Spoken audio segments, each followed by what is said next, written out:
Hello, and welcome to a pretty interesting video. You know, like all of our videos, but this one is probably a bit more interesting. Why? Well, that's because this video is fully live. There's no script. Obviously, it will be edited to cut out my bad takes, but other than that, this video is live. And you'll be able to share my first impressions and my unboxing, you know, with me. I haven't really unboxed this baby yet. This is the iPhone SE 2 or the iPhone SE 2020, and I'm gonna unbox it live on camera with you guys and give you guys my first impressions and reaction with, you know, opening this phone up. We've actually done a few videos like this one pretty recent. The iPad Magic Keyboard unboxing and first impressions, and the OnePlus 8 and the OnePlus 8 Pro, again, unboxing and first impressions. And the reception that we got from you guys on those videos was absolutely incredible, so there we go, here's a third one. And it's not just that, but in this video, I'm also going to compare the iPhone SE 2 against the iPhone 8, the iPhone 7, the iPhone 6s, and the iPhone 6, and give you guys my thoughts as to if it's actually worth upgrading from any of those phones to this brand new iPhone SE. So, without any further ado, here's my unboxing, first impressions, and comparison of the iPhone SE against the previous ones. So yeah, grab all of those snacks, sit back, relax, and let's open this baby up.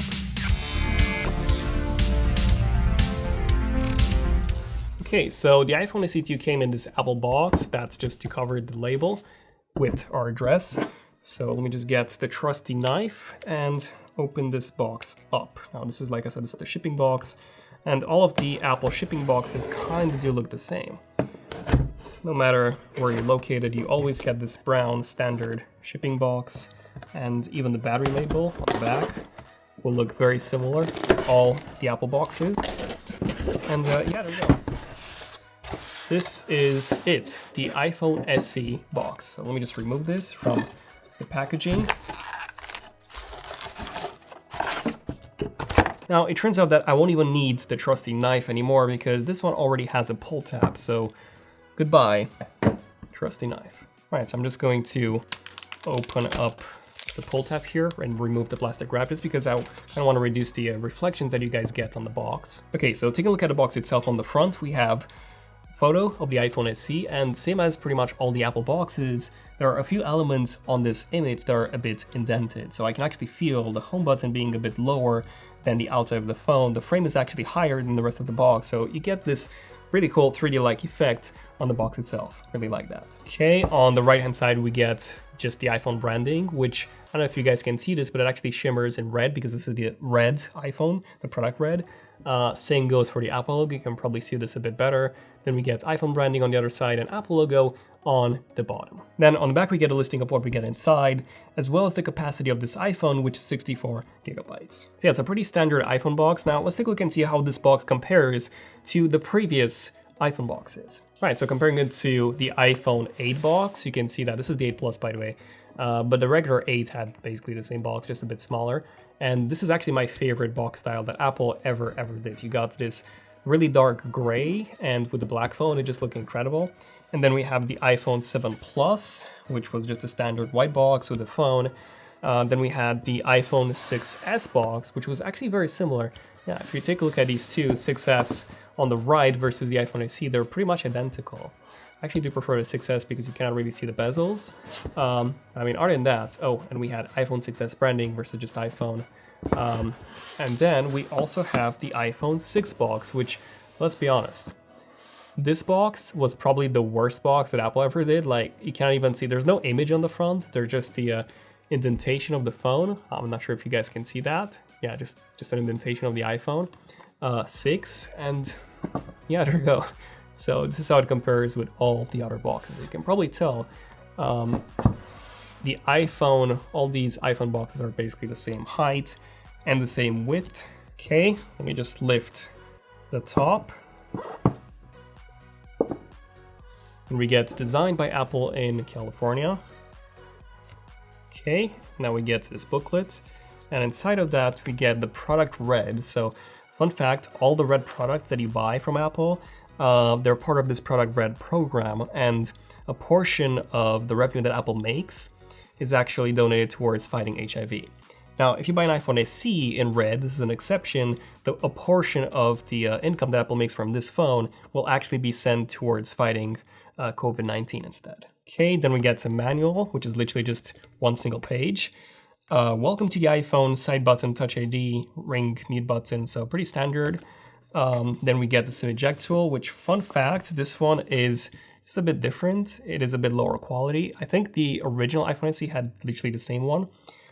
So let me just bring an actual SIM eject tool from the more modern iPhones and compare it to this. Okay, so hopefully you guys can see this.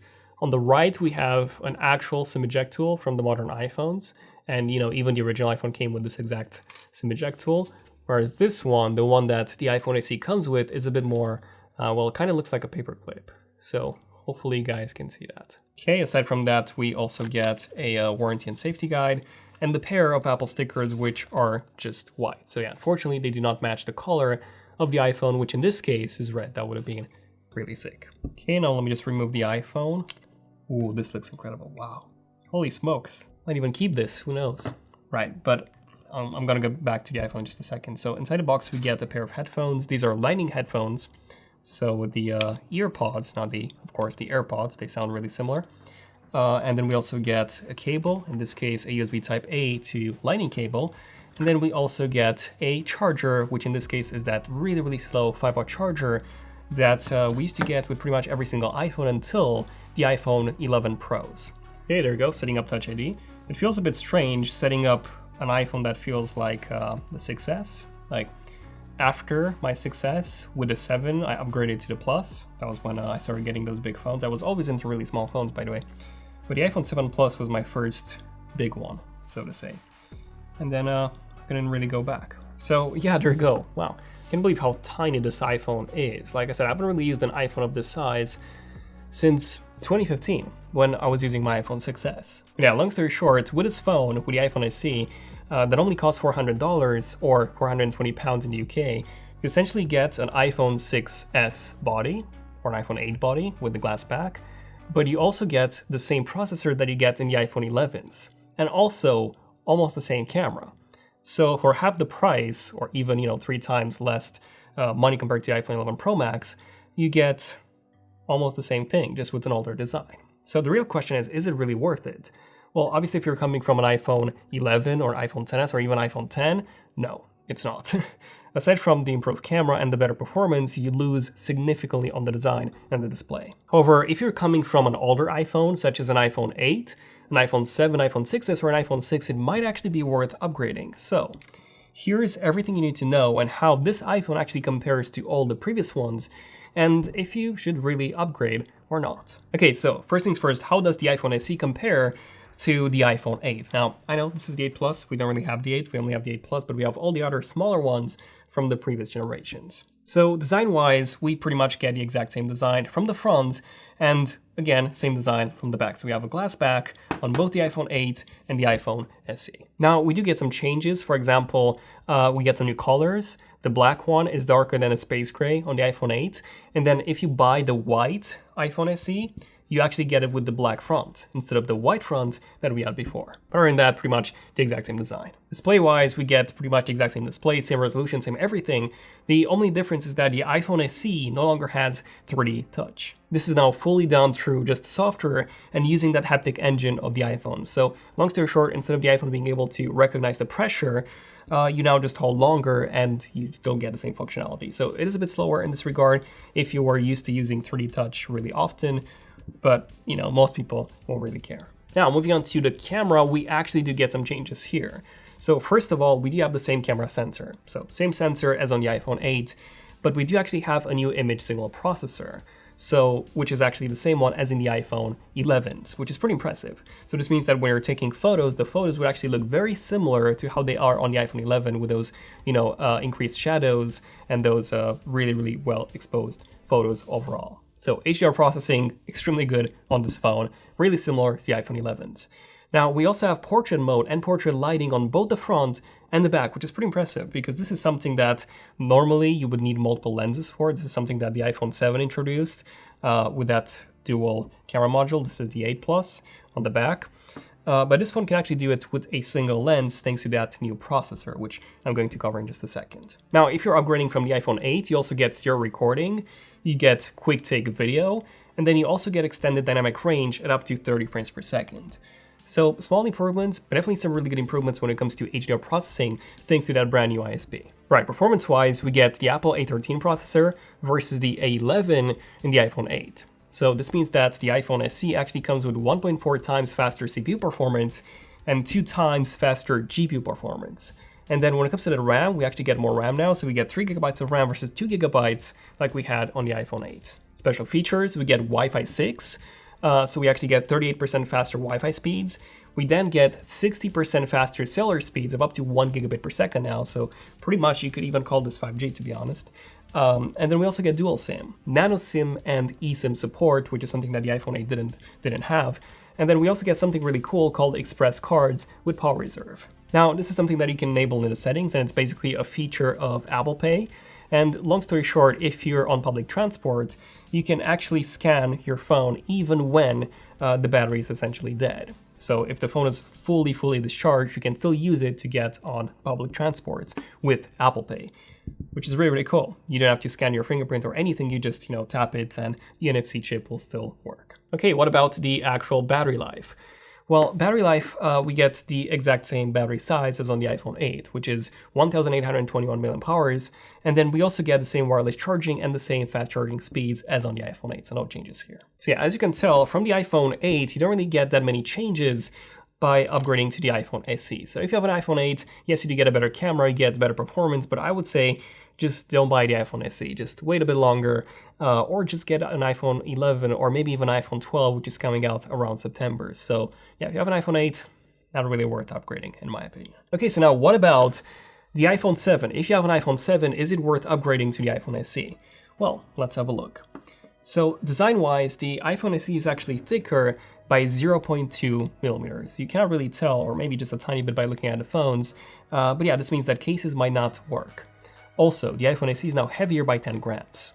We now get a glass back compared to the aluminum or aluminum back on the iPhone 7. And we also get some brand new colors. Again, this was all metal, aluminum, this is all glass. So we get red, we get white, and then we get that black color, which again is quite a bit darker than this one. Okay, now in terms of the actual display, well, the display size is basically the same. So this is pretty much the exact same display as on the iPhone 7. Now, we don't have 3D touch, so that's something that's missing on the iPhone SE, whereas we do have it on the iPhone 7. And we also have something new, finally, we have True Tone. Now, in case you don't know what this is, long story short, a True Tone display automatically adjusts the color temperature or the color balance based on the lighting around you. So if you're in in a room with a lot of yellow lights, then that display will actually match that light in your room, just to make it easier to read content. So that's pretty much what True Tone does. You have to disable it, by the way, when you're taking photos or when you're editing photos for color consistency. But other than that, it's a pretty nice feature to have. Okay, so now what about the actual cameras? Well, we actually get some pretty big changes here. So even though we still have the same single module like on the iPhone 7, we do have a brand new camera sensor. We also have a brand new ISP. We also have that portrait mode and the portrait lighting on both the front and the back that I mentioned with the iPhone 8, that the iPhone 8 was also lacking. We also have an improved flash from the iPhone 7. We also have 4K 60 video recording from 4K 30 on the iPhone 7. We have stereo recording on the iPhone SE. We have quick take video and extended dynamic range at up to 30 frames per second. So like I said, a bit more changes in terms of the camera than compared to the iPhone 8 here. Okay, so what about the actual performance? Well, we have the Apple A13 processor versus the Apple A10 this time.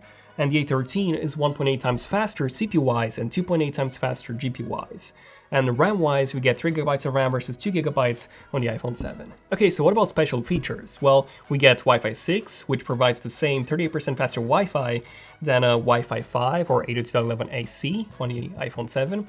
We also get 2.1 times faster cellular speeds, Bluetooth 5.0 versus Bluetooth 4.2. We also get dual SIM support, so nano SIM and eSIM on the iPhone SE. We also get double the base storage, 64 GB from 32 GB on the iPhone 7, and those express cards with Power Reserve that I mentioned before with the iPhone 8. Okay, so now what about the actual battery? Well, in terms of the size, the battery is actually smaller on the iPhone SE. So we have a 1,821 mAh battery on the SE versus a 1,960 on the iPhone 7. However, we do get something really cool on the iPhone SE, and that is wireless charging. So this is the first iPhone at its price point that includes wireless charging, and it's pretty awesome. And then we also get fast charging on the iPhone SE versus just fast charging on the iPhone 7. Fun fact, all the iPhones from the 6 did support fast charging. It's just that from the iPhone 8 and upwards, all of them support even faster fast charging. So this one can charge up to 50% in just 30 minutes. Not fully sure about this one because I haven't tested it in quite some time, but it's much slower than that. It's probably about 50% in up to 45 minutes, 50 minutes, something like that. However, you do need to buy a separate adapter for both of these. Okay, so that's how the iPhone SE compares with the iPhone 7.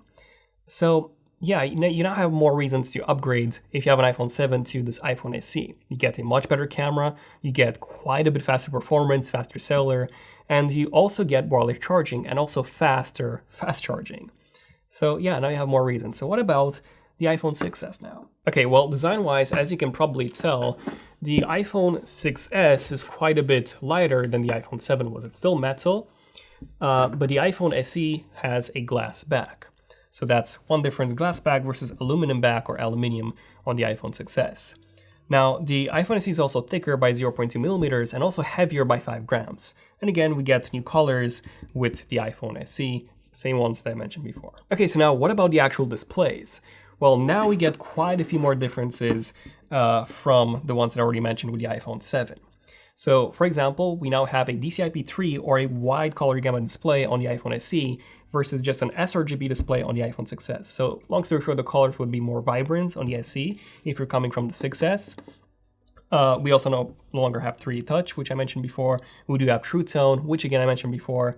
And this display is also brighter now. So now we have 625 nits of brightness versus about 500 nits on the iPhone 6s. Okay, so what about the cameras? Well, we get some even bigger changes here. First of all, we have a brand new camera sensor this time. Yes, a brand new sensor. We have a new ISP. We have a larger f1.8 versus f2.2 aperture that can let more light in. We also have an optical image stabilization on the main camera, or the only camera, versus no optical image stabilization on the iPhone 6s. We have, again, portrait mode, portrait lighting on both the front and the back with the SE. We have an improved flash. We have 4K 60 versus 4K 30 on the iPhone 6s. We have stereo recording, quick take video, extended dynamic range at up to 30 frames per second, and also a much better front-facing camera.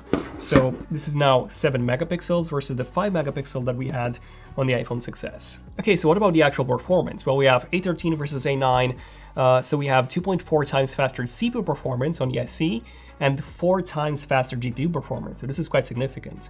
And then we have 3 gigabytes of RAM on the SE versus 2 on the iPhone 6s. Now, moving on to special features, there's a lot of differences between these two phones. First of all, on the iPhone SE, we no longer have an actual home button. So on the iPhone 6s, the home button actually clicks. It's a physical one, whereas on the SE, the home button doesn't really click. It's just a fixed home button, and the vibration motor, the haptic engine underneath it, vibrates and it gives you the impression that you clicked it, just like on the MacBooks. Aside from that, we have 38% faster Wi-Fi with Wi-Fi 6 on the SE. We have 3.2 times faster cellular speeds, Bluetooth 5 versus Bluetooth 4.2 on the 6s.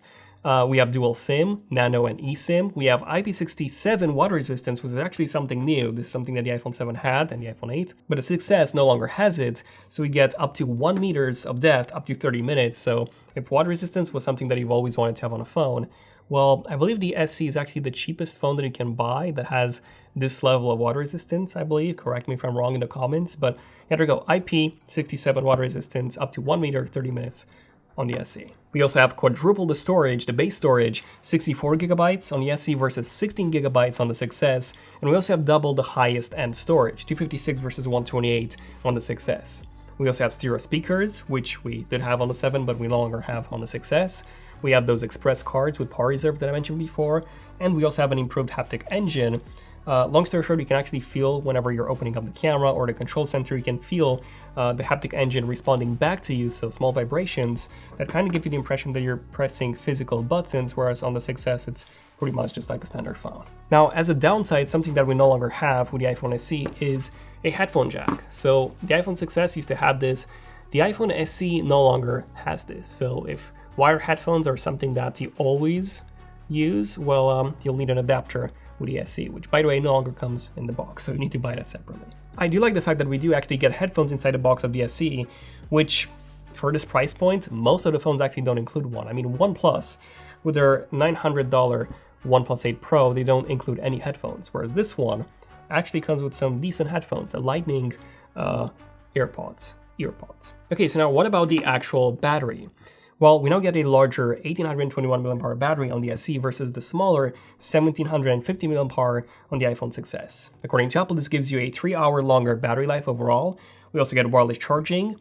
We also get fast charging, up to 50% in 30 minutes. The 6s, like I said, it does have fast charging as well, just not as fast. And you do need an adapter on both of these. Okay, so if you're upgrading from the iPhone 6s, then yes, you do have quite a lot of reasons to upgrade. Much better camera, much better performance, water resistance, wireless charging. No headphone jack, unfortunately, so you do lose that, but you get a much better display, a DCI-P3 display, True Tone, so you get a lot of improvements. So if you have an iPhone 6s, this is actually a pretty good upgrade. Now, next up we have the iPhone 6, the oldest iPhone to actually use this same design. So how does the iPhone SE actually compare to the first iPhone to use this design? This will probably be the last.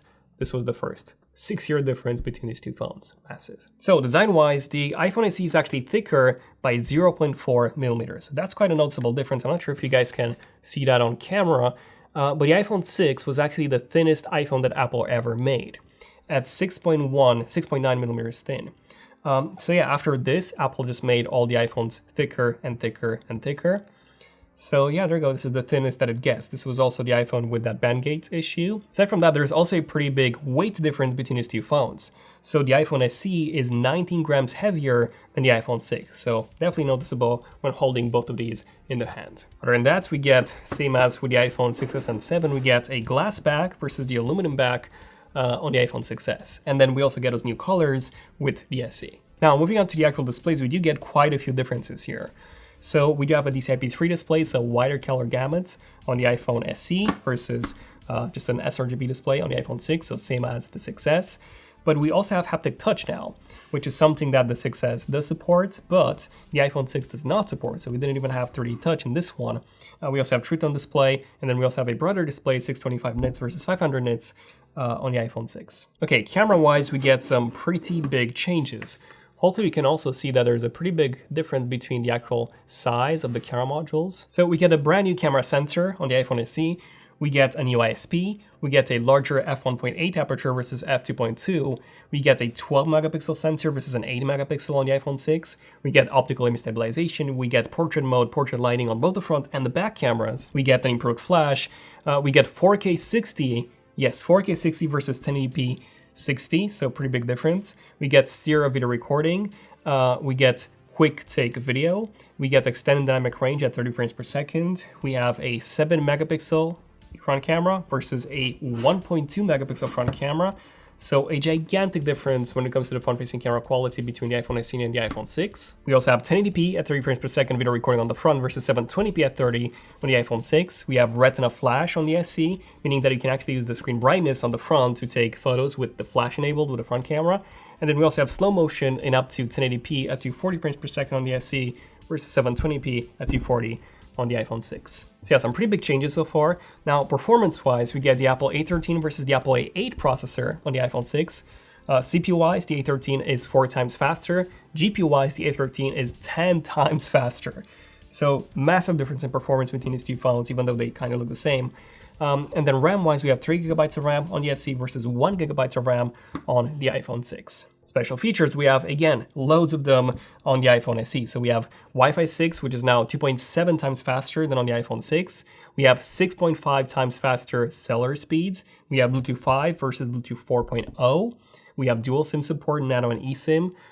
We have IP67 water resistance, again, up to 1 meter 30 minutes. We have quadruple the base storage now, 64 gigabytes versus 16 gigabytes on the iPhone 6. We have double the highest end storage, 256 versus 128. We have stereo speakers, we have express cards with power reserve, we have the brand new haptic engine, which we don't even have at all on the iPhone 6. And like I said, a home button is also pressable on the iPhone 6 versus a non-pressable or a digital home button on the iPhone SE. And we also have the second generation Touch ID, so unlocking the phone with Touch ID is much faster on the SE. And again, we do lose the headphone jack. Battery-wise, we have a larger 1821 mAh battery slightly versus an 1810 on the iPhone 6. According to Apple, the iPhone SE has a 4-hour longer battery life overall than the iPhone 6. And if you do have an iPhone 6, that battery is probably very, very old.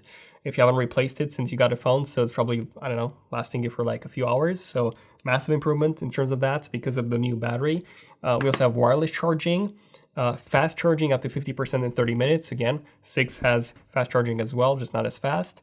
And again, you do need to buy a separate adapter on both to take advantage of that faster charging. Okay, so in the end, is the iPhone SE 2020 worth it? Well, you see, if you have an iPhone 11 or an iPhone 10 or newer, no. You do lose a lot on the design and the display, so don't upgrade or downgrade. If you have an iPhone 8, again, I don't think it's worth it. If you have an iPhone 7, I would say yes, it is kind of worth it, especially if you don't want to invest in a much higher end iPhone. This has the same performance and almost the same camera as the iPhone 11 Pro, which again costs almost 4 times as much as this one, at least in the UK. So if you have an iPhone 7, it's actually worth upgrading. And if you have an iPhone 6 or 6S, then yes, I would say it's definitely worth upgrading. Again, if you don't have any plans on just buying an iPhone 11 or an iPhone 12 and you really like this smaller design and this display size, then yeah, now it's a pretty good time to upgrade. And if you do want to upgrade, definitely consider using our affiliate link below. You do support the channel by doing so. So thank you. Now, the full review on the iPhone SE is coming in a few weeks, so definitely stay tuned for this. I'll be testing this a bit more, especially the camera and the battery life, so stay tuned for that video. But yeah, this has been pretty much it. So thank you for watching. I'm Daniel, and I'll see you guys in the next one. ZONEofTECH signing out. Cheers.